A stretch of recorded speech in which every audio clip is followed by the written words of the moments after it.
listen-only mode. Good afternoon. This is Maureen Human. I am the Continuing Education Chair for the Oncology Dietetic Practice Group. I welcome you to our webinar today, and I am going to now introduce Allegra Burton, who is the registered dietitian for SoyJoy, our sponsor for today's webinar. Go ahead, Allegra. Thanks, Maureen. I wanted to introduce our two speakers who are going to be speaking about clearing the web of confusion, soy, and breast cancer. First speaker will be Dr. Lena Hilakivi-Clarke. At Georgetown University, Dr. Hilakivi-Clarke has been studying the associations among soy isoflavones, dietary fat and obesity, and breast and endometrial cancer. Her current studies include vitamin D. Most of these studies have been done using animal models, but over the past 10 years she's been collaborating with epidemiologists to study the role in affecting cancer risk in women. Her past and current studies focus on understanding why individuals differ in their response to specific dietary factors depending on whether an exposure occurs in utero, puberty, pregnancy, or pre- and postmenopausal years. Her publication record consists of over 130 scientific papers and reviews.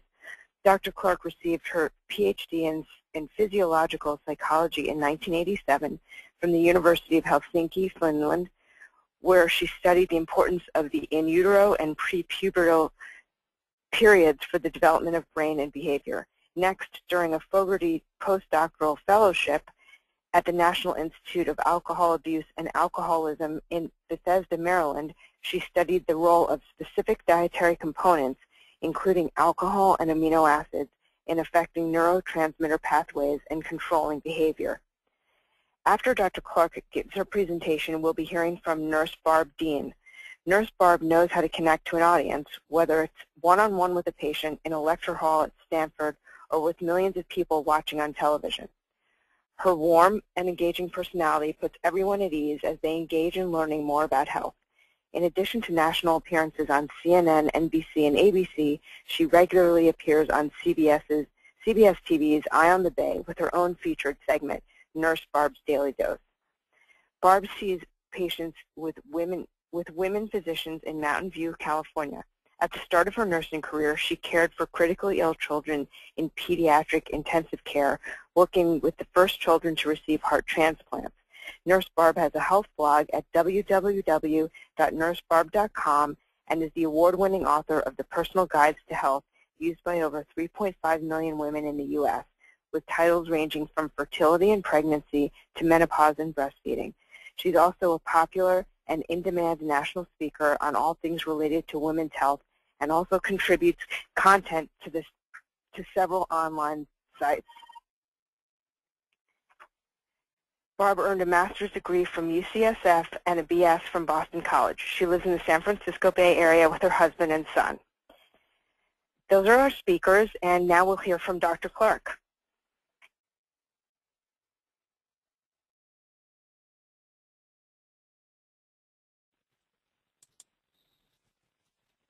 Hello, this is Lena Clarke, and I'm going to talk to you today about soya and breast cancer. My presentation is funded through an unrestricted educational grant from SoyJoy.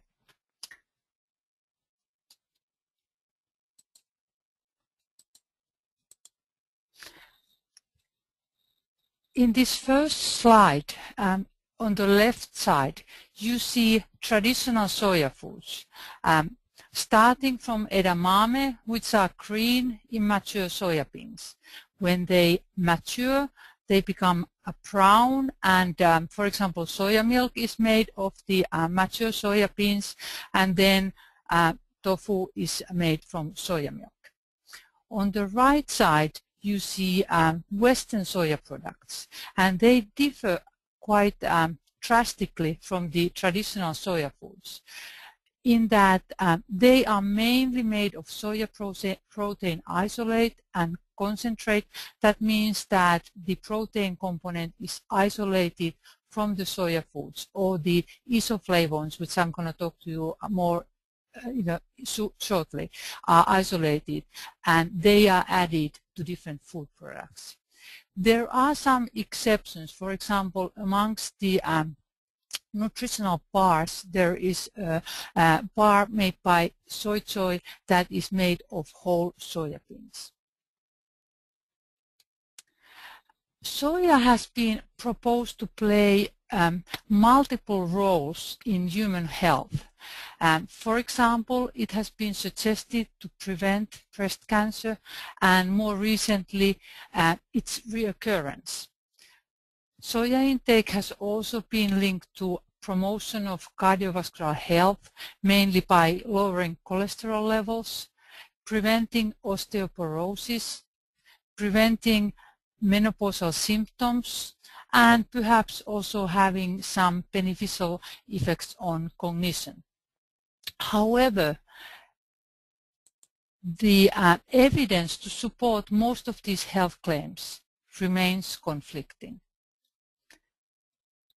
So today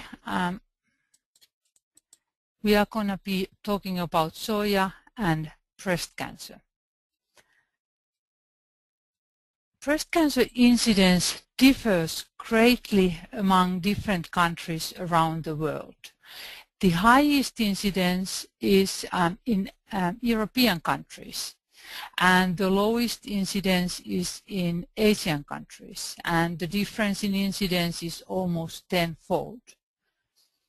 Then when we look the intake of soya foods, it's the opposite. So in Asian countries, the average daily soya consumption generates about 20 to 50 milligrams of isoflavones daily, whilst in Europe, people eat less than 1 milligram of soya isoflavones daily. Because of these two observations, it was thought that the high soya intake in Asian countries explains why they have such a low breast cancer incidence. And it was thought that soya contains anti-estrogenic compounds. However, this assumption was not correct. We now know that the isoflavones that are in soya are estrogenic. Although they are weak estrogens, they are still estrogens.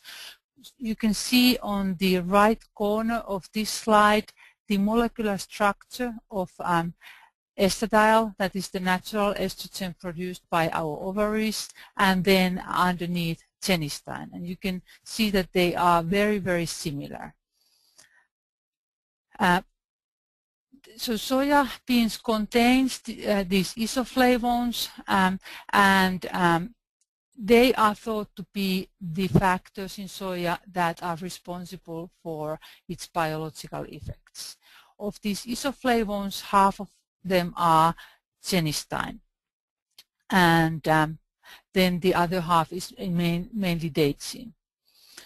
Isoflavones in soya are present as glycosides. That means that they are bound to a sugar molecule, but when the glucosides are either fermented or then when they undergo metabolism in our gut, they are released from that sugar molecule and become aglycones. So the genistein and daidzein, they are aglucones in that form. Daidzein is metabolized rapidly, and about 1/3 of Caucasians it is metabolized to equal, and most of Asians it is metabolized to equal. And it has been thought that perhaps equal might be responsible for the beneficial effects of soy, but the jury is still out. I just want to point out that equal is more estrogenic than daidzein.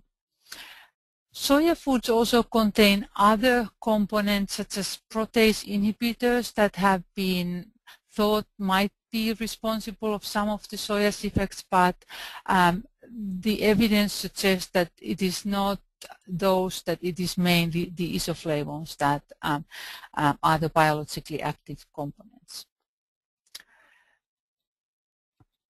Because of the estrogenicity of these isoflavones, we need to talk a little bit about estrogens, the good and bad of estrogens. estrogens are very important for normal physiological functions. Estrogens produced mainly by the ovaries in women, and men also have estrogens because testosterone is the precursor for estrogens, and men have plenty of testosterone. So estrogens are needed for the normal functions of the brain. They are needed for eyes and teeth. Breast, for example, production of milk is dependent on estrogen. Estrogens are absolutely essential for the liver and heart and cardiovascular system. We wouldn't have babies without estrogens, and bone strength is dependent on estrogens. However, high levels of estrogens have also been linked to increased risk of breast and uterine cancers. And this area of estrogens and breast cancer has been a topic of research for many, many years. But surprisingly, we don't yet know everything about it. For example, women with breast cancer who have been treated with anti-estrogens, that means with tamoxifen or aromatase inhibitors, when they fail to respond to this treatment, about 30% of those women respond to estrogen treatment. And we also know that hormone replacement therapy, even though it increases breast cancer risk, it only increases breast cancer risk if estrogen is given with progesterone. But if the hormone replacement therapy only contains estrogen, it doesn't actually increase, and there are some studies suggesting that it might reduce women's risk. So we still don't quite understand what estrogen does for the breast cancer risk.